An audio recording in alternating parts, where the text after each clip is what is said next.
أعوذ بالله من الشيطان الرجيم بسم الله الرحمن الرحيم الحمد لله الذي كان موجودا قبل حدوث الأشياء ويبقى بعد فناء الأشياء تفرد بالأولية والقدم ووسم كل شيء ما أداه بالفناء والعدم كما قال عز شأنه كل شيء هالك إلا وجهه وكل نفس ذائقة الموت وكل من عليها فان ويبقى وجه ربك ذو الجلال والإكرام۔ مومنین، حمد ہے اس مالک و خالق اللہ کی جس نے ہمیں انسان بنایا، اور انسان بنانے کے بعد اللہ نے اپنی بڑی کائنات پر حضرت انسان کو فوقیت اہمیت عطا فرمائی، اور کریم اللہ نے اپنے قرآن میں اور اپنے انبیاء کے ذریعے اور اپنے اولیاء اوصیاء کے ذریعے اپنے بندے کو یہی پیغام دیا کہ اے حضرت انسان تقوی اختیار کرو، پرہیزگاری اختیار کرو۔ اس کا معنی اور خلاصہ یہی نکلتا ہے کہ میری تابعداری میں زندگی گزارو، میری اطاعت میں زندگی بسر کرو۔ اس کریم اللہ کا احسان ہے اور شکر ہے کہ اس کریم نے ہمیں نماز جیسی عبادت کا موقع نصیب فرمایا۔ اگر ہم بغور اپنی عظیم ہستیاں جس امام کے نام کے ساتھ ہماری فقہ مشہور ہے اور منسوب ہے، امام جعفر الصادق علیہ امام علیہ السلام نے نماز کے پیغام کے لیے یہ جملہ نہایت عظیم ہے۔ اگر کوئی عقل مند ذی شعور اس پہ غور کرے، خوض کرے اور مولا کے اس جملہ سے کچھ پانے کی کوشش کرے، تو امام نے فرمایا کہ اگر کوئی مجھ جیسے حضرت انسان اللہ کے ولی امام برحق سے پوچھے تو میں انہیں بتلاؤں گا کہ نماز اتنا اللہ کا عظیم اور بڑی تحفہ ہے کہ اللہ کی معرفت کے بعد اگر حضرت انسان کے پاس کوئی بڑی عبادت ہے تو وہ نماز ہے۔ آپ اس سے اندازہ لگا سکتے ہیں اسلام میں نماز کا بڑا مقام ہے۔ یہ حقیقت ہر قسم کے شک و شبہ سے بلند و بالا ہے کہ اسلام میں ان تمام مذکورہ بالا عبادات میں سے زیادہ اہم اور عظیم المرتبت کوئی عبادت ہے تو وہ نماز ہے۔ اگر انسان کو یہ شعور آ جائے، اسلامی عبادات کا پہلا رکن اگر آپ پڑھیں، کتابوں میں ڈھونڈنے کی کوشش کریں تو وہ بھی آپ کو نماز ملے گا۔ تو اس سے حضرت انسان کو اور زیادہ نماز کوئی اتنی اہم عبادت ہے، حضرت انسان کے لیے اتنا کوئی بڑا ترہ امتیاز رکھتی ہے۔ جو پیر و جوان ہو، امیر و فقیر ہو، مرد اور عورت ہو، تندرست ہو، بیمار، پر اللہ نے اس عبادت کو یکساں طور پر واجب قرار دیا کہ ایسا نہیں ہے کوئی بیمار ہے تو روزہ تو اسے معاف ہے۔ بیماری کی حالت میں کئی وجوبات ہیں جو اس پہ ساکت ہو جاتے ہیں، لیکن واحد عبادت نماز ہے۔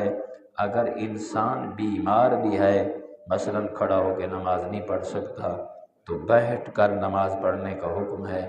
اگر انسان بیٹھ کر بھی نماز نہیں پڑھ سکتا تو لیٹ کر نماز پڑھنے کا حکم ہے۔ اگر حضرت انسان دیکھیں کہ وہ رکوع اور سجود نہیں کر سکتا تو اسے اشاروں سے رکوع اور سجود کرنے کا حکم ہے۔ آپ دیکھیں گے کسی حالت میں بھی اللہ نے اس عظیم عبادت کو کسی پر ساکت نہیں کیا، معافی نہیں دی، کیونکہ نماز کا اللہ کے ہاں مقام ہی عظیم ہے۔ تو آپ دیکھیں نماز کی اہمیت کے لیے مولا کا یہ فرمان کافی ہے۔ حضرت محمد المصطفیٰ صلی اللہ علیہ وسلم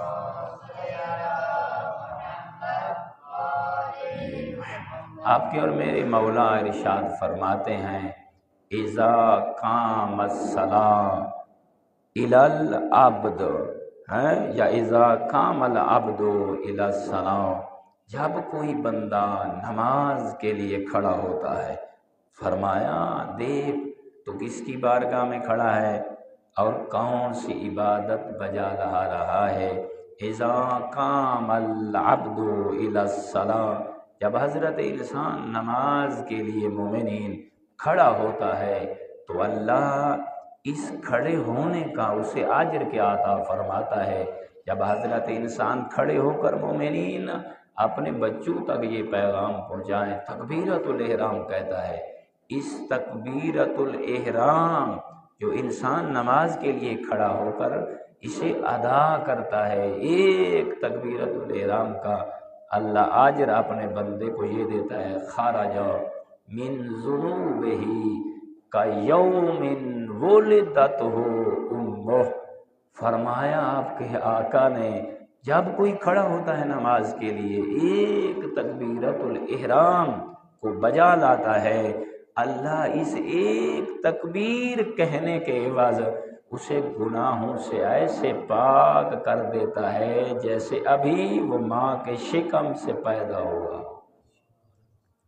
آپ غور کریں، میں کبھی کبھار بڑے غور سے خوضتے ائمہ خدا علیہ السلام بار بار اپنے مومن کو، اپنے موالی کو یہ ارشاد فرماتے ہوئے نظر آتے ہیں، ہر نماز کو آخری نماز سمجھو، اس نماز میں غور و خوض کرو، اس نماز میں گم ہو جاؤ کہ تم کس ہستی کے دربار میں کھڑے ہو۔ تو فرمایا یہ بڑی عبادت ہے، اور اس سے ہٹ کر آپ ایک اور آپ کو سنا دوں تو مولا دوسری جگہ پھر فرماتے ہیں یہ تو تکبیرۃ الاحرام ہے، اس سے اکثر مومنین آگاہ نہیں ہیں، تو آپ جب کہتے ہیں اللہ اکبر تکبیرۃ الاحرام کہنے کے بعد آپ ڈائریکٹ بسم اللہ الرحمن الرحیم نہ پڑھیں، اس سے پہلے آپ بالکل دھیمی آواز میں پڑھ لیں اعوذ باللہ من الشیطان الرجیم۔ جب آپ یہ پڑھتے ہیں نا بعد میں بسم اللہ بجا لاتے ہیں، شیطان کے کرتوتوں سے، اس کے جالوں سے آپ اللہ کی پناہ حاصل کرتے ہیں، اعلان کرتے ہیں پروردگار میں تیری عبادت کرنے لگا ہوں، تو مجھے شیطان کے حربوں سے محفوظ فرما اور اپنی پناہ رحمت میں مجھے جگہ دے۔ جب حضرت انسان اپنے نماز کی ابتدا یوں کرتا ہے کوتب لہ بکل شعرۃ، آپ دیکھیں عبادت و ثنا، پھر کریم مالک جو اعوذ باللہ من الشیطان الرجیم یہ پڑھتا ہے، پھر نماز کو شروع کرتا ہے، اللہ رب العزت اس کے جسم پہ جتنے بال ہیں ہر ایک بال کے عوض 1 سال کی عبادت مومن کے نام اعمال میں اللہ لکھوا دیتا ہے۔ آپ اندازہ کریں پوری زندگی آپ گنتی کرتے رہیں، آپ یہ گن نہ پائیں گے کہ آپ کے جسم پہ کتنے بال ہیں۔ تو فرمایا جو اپنی نماز کو اس انداز میں بجا لاتا ہے تو دیکھیں کتنا اللہ اسے اجر عطا فرماتا ہے۔ نماز ہے کیا؟ اگر ہم اپنے ائمہ خدا، اپنے رہبران کے جب دروازے پہ آتے ہیں تو نماز کیا ہے تو یقیناً آپ فخر کریں، آپ لوگوں کے سامنے یہ مباحث کریں کہ یہ مجھے حق ہے کہ ہر عبادت کا معنی میں بتاؤں، ہر عبادت کی اصل میں بتا سکتا ہوں، کیونکہ میں نے اپنے ہاتھوں میں کسی اور کا دامن نہیں پکڑا، میرے ہاتھ میں ان کے دامن ہیں جن کو اللہ نے اتنی عزت دی، اتنی منزلت دی، جن کے صدقے اللہ نے اتنی بڑی کائنات کو وجود عطا فرمایا ہے۔ ان کے دروازے سے جو آپ کو معنی ملے گا وہ کمال کا ہوگا، آپ کبھی بھی شرمندہ نہیں ہوں گے بلکہ آپ فخر محسوس فرمائیں گے۔ آپ کے آقا فرماتے مخلوق کا اپنے دل، زبان، ہاتھ، پاؤں سے اپنے خالق کو، مالک کے سامنے بندگی اور عبودیت کے اظہار کو نماز کہتے ہیں۔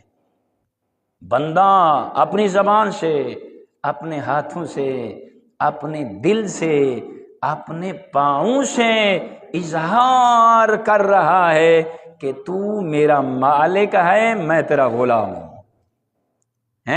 میرے وجود پہ میرے اللہ کسی اور کی حکومت نہیں ہے، تجھ جیسے عظیم مالک و خالق کی حکومت ہے۔ یہ نماز کا کنسپٹ ہے، یہ نماز ہے۔ فرمایا اس خالق مہربان کی یاد، اس کے بے انتہا احسانات، انعامات کا شکریہ، یہ نماز ہے۔ آپ کے آقا فرماتے ہیں اس نے جو اتنے احسان کیے ہم پر، اتنے انعامات نازل کیے، حضرت انسان کو اس مالک کا شکر ادا کرنا چاہیے، تو اس شکر کو بجا لانے کا نام اللہ نے نماز رکھا۔ آپ غور کریں، محسن حقیقی کی حمد و ثنا، معبود برحق کی یکتائی اور بڑائی کا اقرار، بندہ کی اپنے آقا سے درخواست و التجا، اپنے حقیقی محبوب سے انسان کا خطاب، اس کا نام ہے نماز۔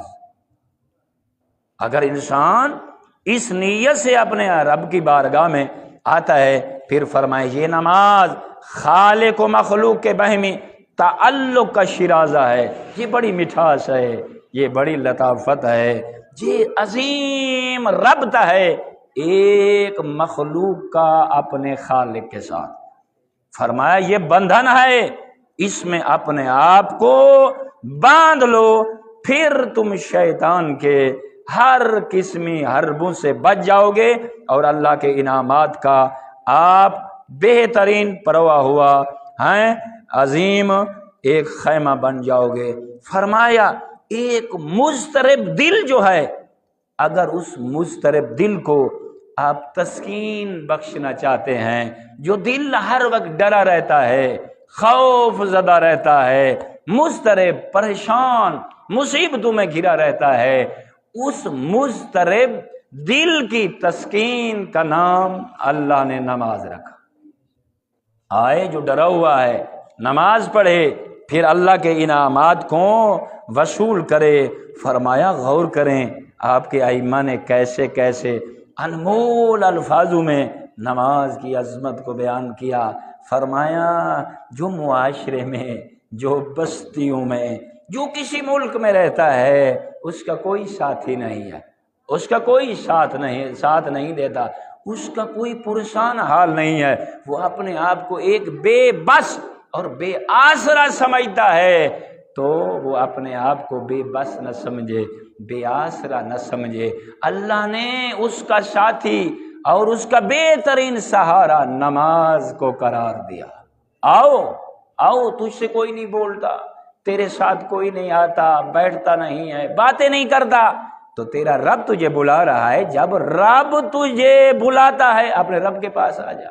تو غریب ہے، تیرے رشتہ دار امیر ہیں، وہ تجھے نہیں بلاتے، لیکن بندہ تیرے رب نے تو تجھے نہیں بلایا، وہ نہیں بھلاتا، وہ تو 5 وقت غریب ہو، امیر ہو، بوڑھا ہو، جوان ہو، تندرست ہو، بیمار ہو، وہ تو دعوت پہ دعوت بھیج رہا ہے۔ میرے بندے، تجھے کوئی اہمیت دے یا نہ دے، تیرے رب کے ہاں تیرا بڑا مقام ہے۔ آجا، تیرے مانگنے کی دیر ہے، تیرے رب کے دینے کی دیر۔ دعا کیا کریں اللہ ہم سب کو اس خالق کے لم یزل سے اپنا رشتہ مضبوط کرنے کی توفیق عطا فرمائے۔ فرمایا اگر کوئی زندگی کا حاصل چاہتا ہے، مقصد چاہتا ہے، تو اللہ نے اس زندگی کا حاصل اور مقصد حیات نماز کو قرار دیا۔ آؤ نماز پڑھو، آؤ اپنے رب کو پالو، آؤ اپنے گناہوں پہ نادم نظر آؤ، اپنے رب سے مانگو۔ ان سے کیوں مانگتے ہو جو آپ کو قدر کی نگاہ سے نہیں دیکھتے؟ ان کے آگے اپنے دامن کو کیوں پھیلاتے ہو جو آپ کے درد کو نہیں سمجھتے؟ آؤ، اگر تم چاہتے ہو جو آپ کو نفرت کی نگاہ سے نہیں بلکہ 100 ماؤں کی محبت جہاں شکست کھا جائے اور اس کی محبت بڑھتی ہوئی نظر آئے، اے بندگان خدا، اے امیر المؤمنین علی ابن ابی طالب کو محب اور شیعہ، وہ ایک ہی ہستی ہے جو آپ کا خالق و مالک ہے۔ اور اس کے بعد اگر آپ اپنا دکھ، اپنا درد، اپنی التجاؤں کو کسی ہستی کے پاس رکھنا چاہتے ہیں تو آپ اس دنیا کے کسی عام فرد کے دروازے پہ نہ جائیں، پھر آپ بطول عذرا کے دروازے پہ آئیں نا۔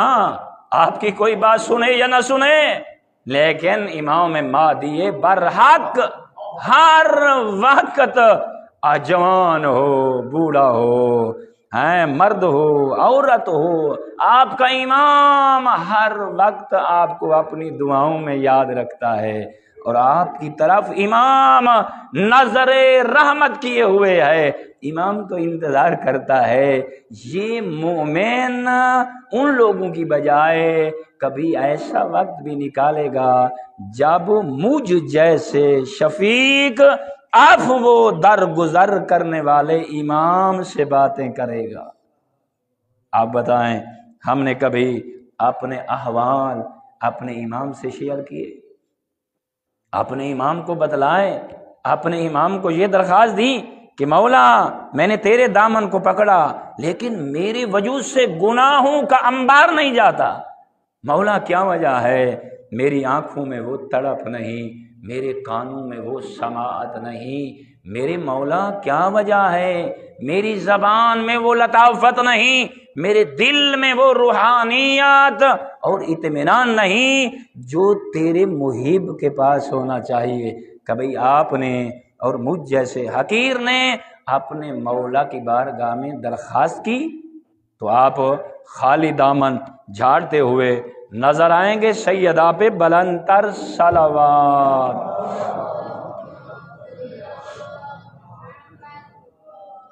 تو برادران ایمانی، بڑی تیزی سے وقت نکل جاتا ہے، تاکہ آئندہ جمعہ بھی ہم کوشش کریں گے تاکہ آپ کے سامنے نماز کی اہمیت اور عظمت کے لیے رسول اعظم صلی اللہ علیہ وآلہ وسلم ایک بلند تر صلوات پڑھیں۔